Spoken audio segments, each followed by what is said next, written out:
Spero che il Presidente del Consiglio prenda in mano il dossier, lo faccia con vigore e sblocchi definitivamente questa partita. Bene discutere sul fronte dei costi, bene discutere magari su eventuali varianti, ma a partire dal presupposto che non si deve fare direi che è molto sbagliato. Il governo sull'orlo di una crisi e non più solo di nervi è quel terreno di scontro chiamato TAV. Dal Veneto il grido è uno soltanto: no allo stop, con le 22 associazioni di imprese veronesi riunite nel comitato SITAV pronte a scendere già in piazza.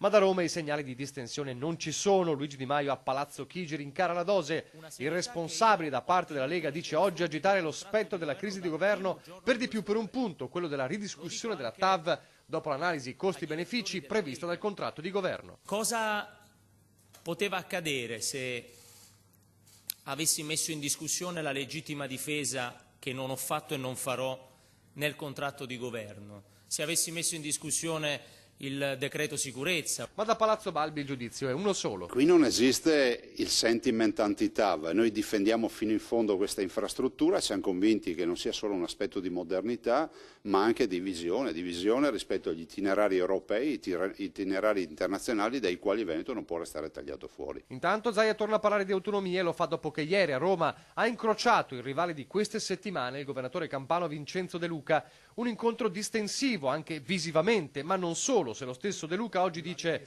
va bene l'autonomia, ci sono tante cose che possiamo decentrare e semplificare, accettiamo la sfida dell'efficienza e del rigore amministrativo. Braccetto in Veneto è una roba esagerata e anche pericolosa.